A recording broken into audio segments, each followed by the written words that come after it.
Bonjour consoeur.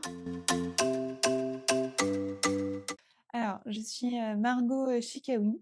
Je suis une jeune consoeur au barreau de Versailles. J'interviens en droit pénal et droit des étrangers. Je suis également autrice à mes heures perdues. Donc, j'écris, j'ai publié déjà un livre qui s'intitule Au nom de la mer, publié aux éditions Michalon. Je suis en cours de réflexion pour un second ouvrage.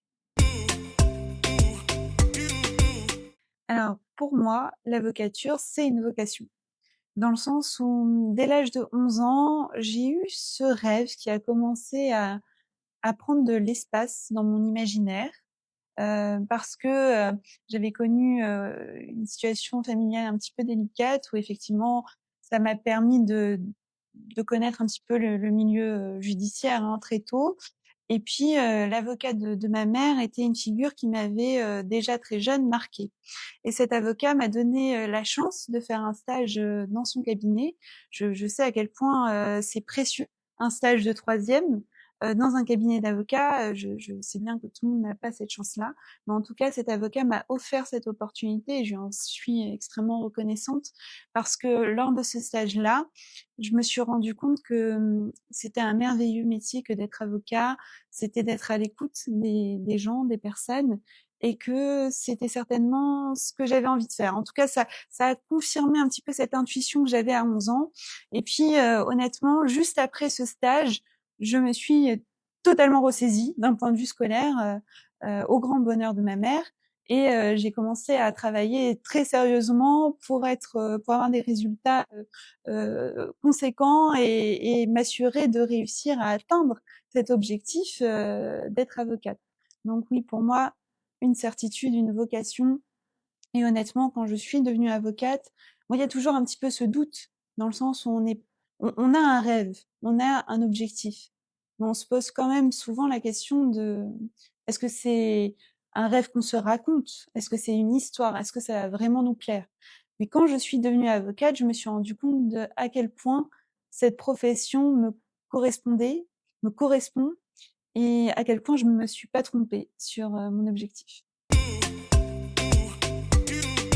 Alors, j'ai choisi le barreau de Versailles parce que j'avais de bons échos, dans le sens où on m'avait dit que c'était un barreau chaleureux. Et je peux vous confirmer que c'est effectivement un barreau très chaleureux, on est très très bien accueillis. Très honnêtement, j'ai été très très bien accueillie, que ce soit par les confrères, par les consoeurs, par le bâtonnier. Il y a une écoute, il y a un échange des plus anciens vers les plus jeunes. On peut compter sur nos confrères quand on a des questions. Nos confrères sont ouverts, et ça c'est très agréable et rassurant quand on est jeune avocat, parce que parfois on peut se sentir seul.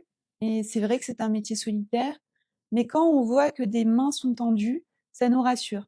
Et aussi, ça nous conforte dans ce métier. Parce que vivre ce métier dans un huis clos, ça peut être très très dur. Donc, avoir des confrères sur qui on peut compter, avoir un bâtonnier accessible que l'on croise au palais, qui nous parle, qui nous dit bonjour, je pense qu'on n'a pas ce type d'expérience, par exemple, à Paris.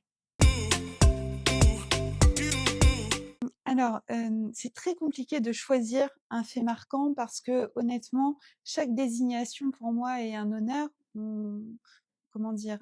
Mes clients me font confiance et pour moi, je suis souvent face à des situations de vulnérabilité qui sont très fortes, très intenses et que je prends à cœur. C'est des situations qui nous impliquent et qui, en tout cas, moi, me motivent à toujours défendre au maximum, à me donner toujours au maximum. Donc très difficile de faire un choix et également très difficile de vous le dire. Si, quand bien même j'avais peut-être une affaire, un fait qui me marquerait particulièrement, compliqué d'en parler puisqu'on est tenu au secret et que j'aime aussi le secret.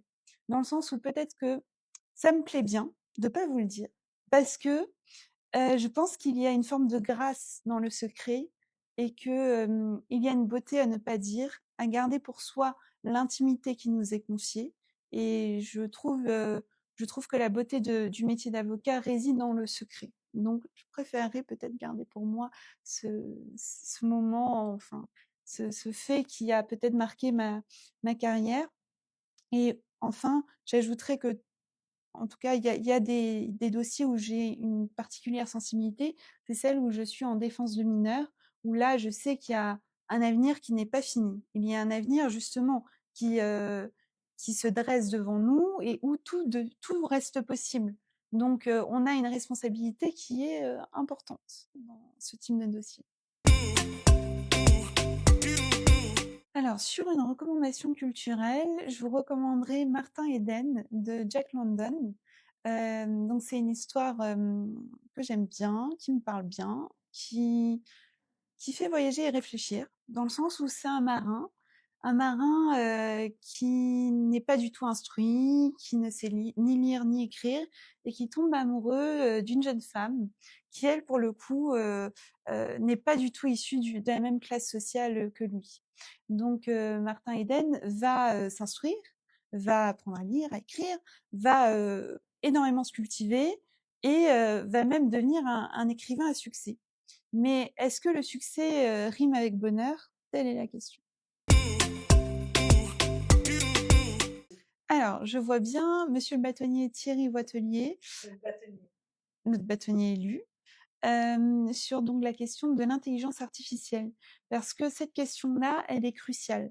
Elle est cruciale pour notre profession et qu'importe notre domaine d'intervention, c'est-à-dire qu'il s'agisse du droit des affaires, du droit du travail ou même peut-être du droit de la famille, la question de l'intelligence artificielle aujourd'hui s'impose à nous et il est question de savoir composer avec elle. Donc je serais curieuse de connaître les chantiers de notre barreau sur cette question-là et je pense que Thierry Voitelier, a de quoi nous dire. Merci.